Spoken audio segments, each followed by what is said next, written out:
Tapos na tayong tulong doon sa ano, sa pagbuhat ng bahay. So tawid kami dito sa taniman ni ano ni Mrs. K. So ayun yung truck. Papawit ka.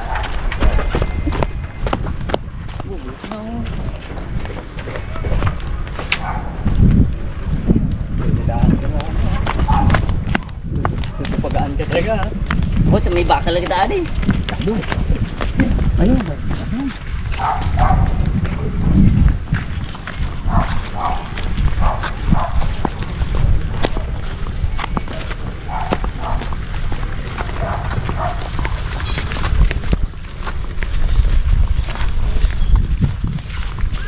Ito yung ano namin eh, pinanser ko. Eh, mga pinanser natin o. Nakaupo lang. Pabali na eh. Bale na, bula-bula. Yan, nag-alis. Magabalik yan. Ayan. Dala na 4 yan. Ito masarap sa ano eh, sa probinsya. Dami mong alaga oh. Grabe yung patwa niya dito, dami. Oh. Ang dami oh. Mga 3 buwan pa to pwede na magdayo dito. Oo. Pwede na magdayo dito oh. Ano, okay ba doon mga 3 buwan pwede na magdayo dito ano? May pasunod, 3 buwan pwede na magdayo dito ano? Oh. Oy, niyog lang katapat na yan. Dami pa man oh, niyog. Oh.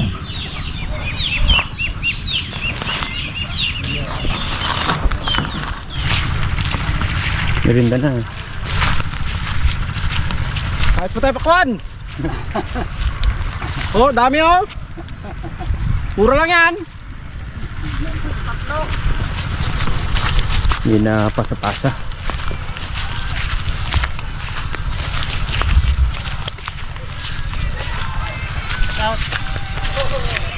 Shout out guys, shout out.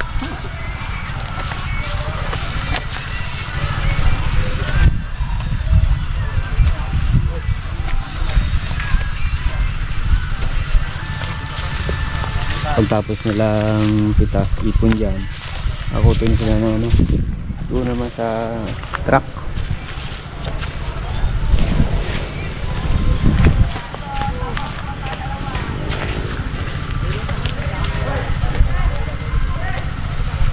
Tikman natin yung ano, yung tanim ni Mrs. Ken.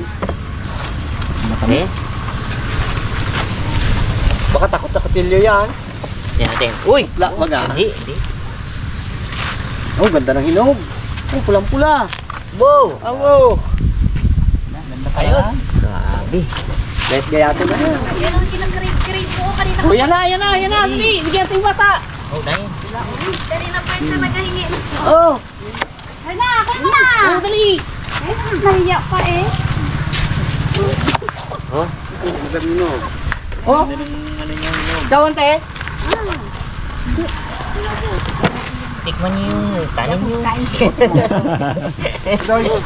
Mga tanim mo eh. Tikman mo yun. Hindi tikman ng ano, nayayata yung may-ari magtikim ng tanim niya. Ayaw na. Eh? Guys. Salis mo rin. Ay, oo. Aroy. Wala rin. Dami lang ang ano. Grabe oh.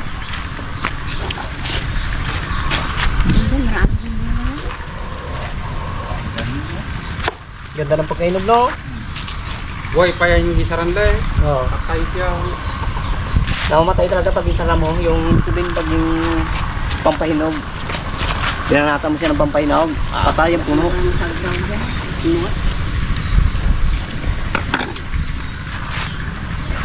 Tamis. Maray oh. At mga ano? Sabi tamis.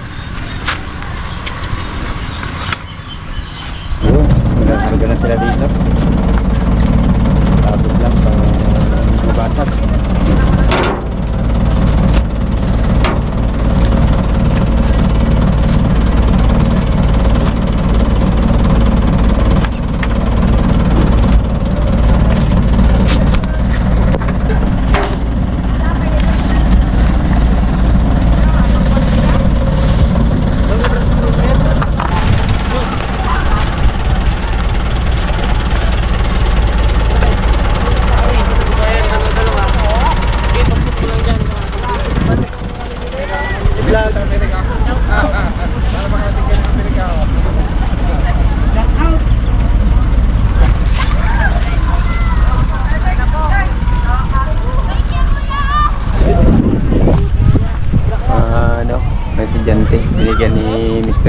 ano, pakuan, pangingi.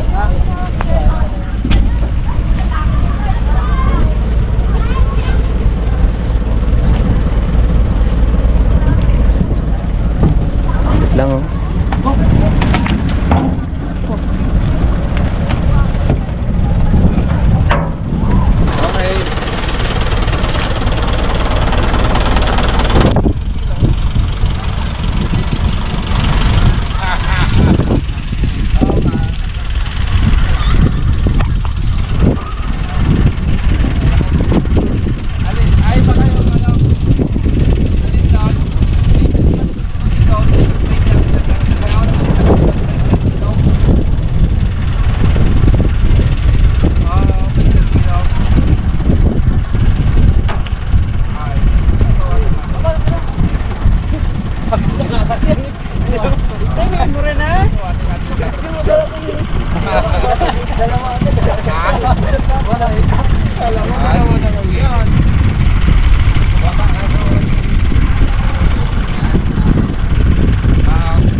Dyan, ano pa dyan? Dami pa dyan, dami. Yan, lipat natin ba yan?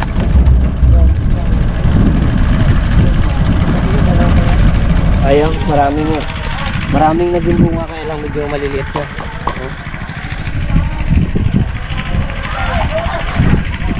Ito ay naglaki ng mga ano sana, mga 8 kilo. So, medyo maganda ang kita. So, medyo natalo si Mrs. K dito ng ano. Talo si Mrs. K dito. So, doon naman sa kabila, may tanim ako doon. Siya nag-finance dito eh. Ako doon sa kabila. Medyo doon tumubo kami. Pero dito, talagang nalugi kami gawa ng yung malakas ang ulan. Kaya hindi lumaki yung ano, yung mga pakuan. Kaya yun, liliit lang oh. Kit mo ganito lang sana. Oh, yan, ganito lang. Okay na yan eh. Ano, ito oh. Ito lang siya kalaki.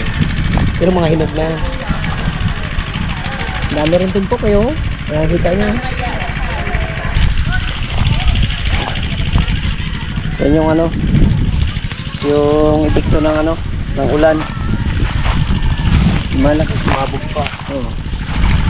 Dami oh. Dami. Ano? So dito medyo magaspang oh. Maganda to dito. Oh. Lalaki rin oh.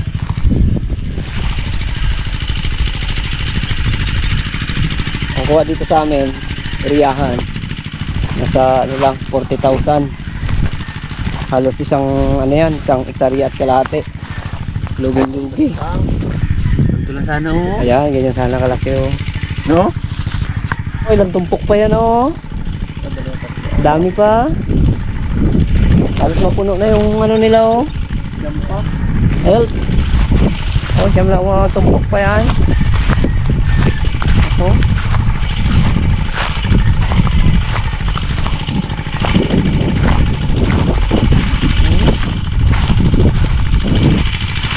Pa.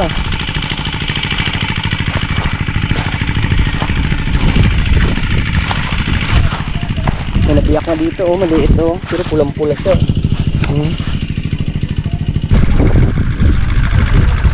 Yung mga estudyante may sila bigay doon na yung nangihingi.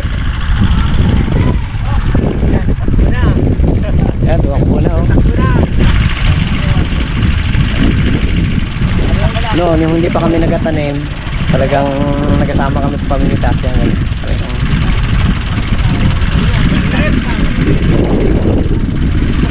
Talagang yan rin ang buhay din namin dati dito pag panahon ng ano eh, ng kapuan. Buwan pa ro, sanay din yan kami dyan sa mga ganyan. So yung mga kapatid ko, hindi anong mga nagasaka, ako lang. Tanim ng palay, sibuyas, pakwan, melon, yan, tanim ko. Pero ngayon ang tanim ko pakwan lang, nalinggit kasi ako sa sibuyas, kaya nagpakwan muna kami.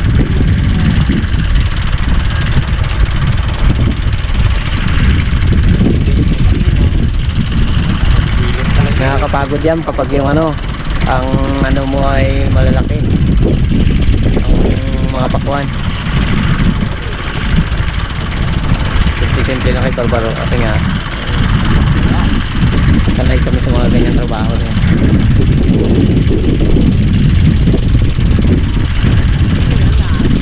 Galing, bilis.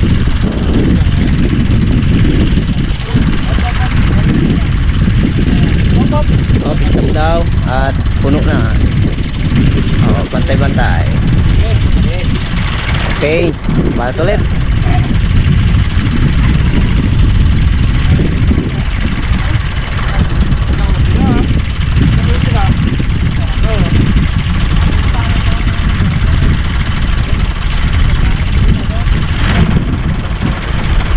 Pilit ka parang yapon.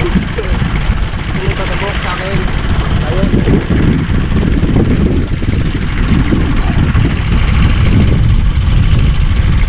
Siyempre pagkatapos nila ng pamitas ng buyer, so may nagasunod na agad yan, yan o, mga nananagraw. Ibig sabihin yung mga tira-tira nila dito, yan ang kinukuha nila. Sagraw ang tawag dito sa amin. Ayan, hanap din tayo, baka makakita tayo dito.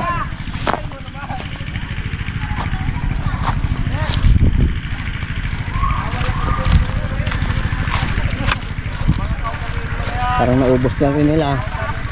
Parang wala tayong masasagraw ah. Pero sayang eh. Ilaw, dikap, niwan. Ayan, katulad na to. Ayan. Sayang naman yan. Mga 1 kilo pa yan. Ayan, ito pa. Ayan. So yan yung pagkain namin na matitira. Ayan o. Welded. Dito natin dito sa ano.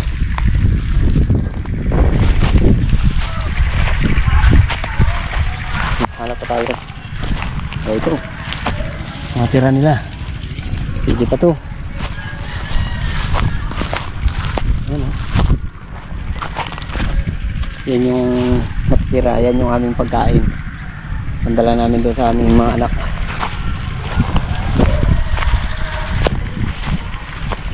Oh, bro. Oh. Bro, yan, kuha lang ano. Sako, 2 sako yun dyan. Sayang yan.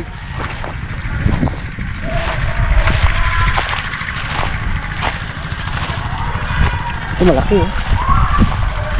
Ito, malaki. Yan. Yan. Ito na. Dami rin silang tira eh.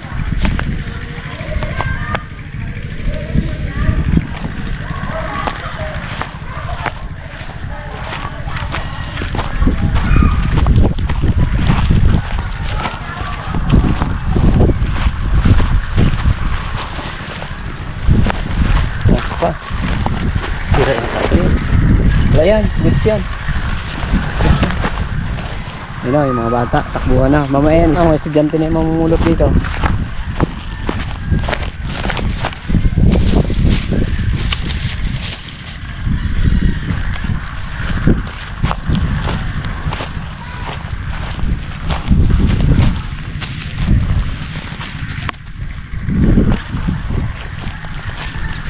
Wow, berburu. Bigat dah. Pupuno na yung truck at naitakarga pa sila oh.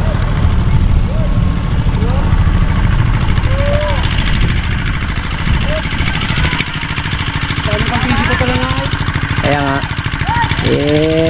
pangkain na lang.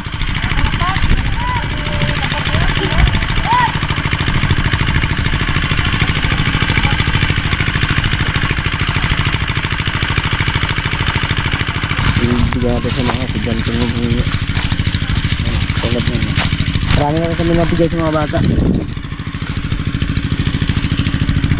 Yung mga pwede pa.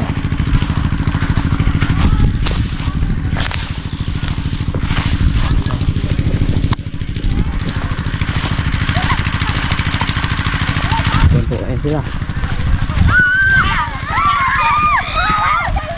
Yeah, sa amin ka ba yun, ya? Sa amin, di ba? Ay, gagawin mo. Sambot, sambot. Sambot. Oh! Kuya! Kuya! Okay, kuya.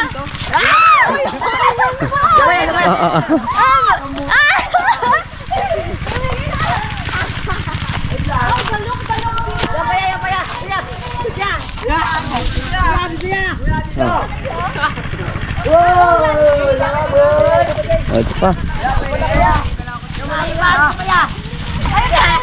Oh, mayroon ka na. Yung iba naman. Yung wala.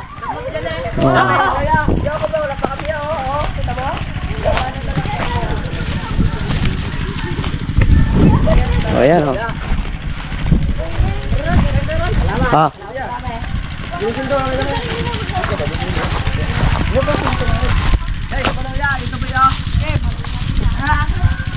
Oh, ito pa. Oh. Oh. Okay. Ito na yung ating ano nasagrawan. So ito lang yung natira sa amin. Pang-uwi namin, pangkain.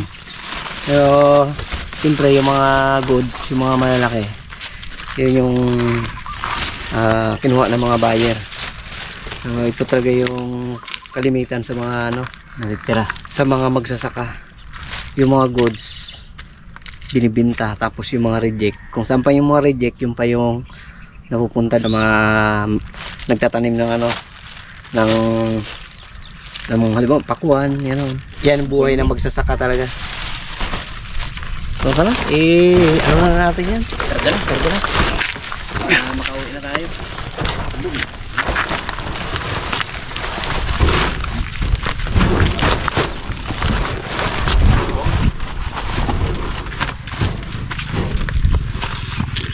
Okay.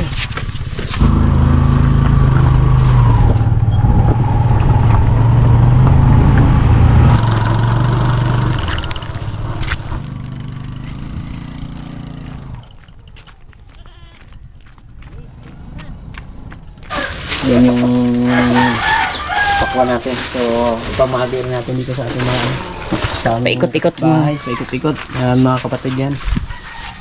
Yan.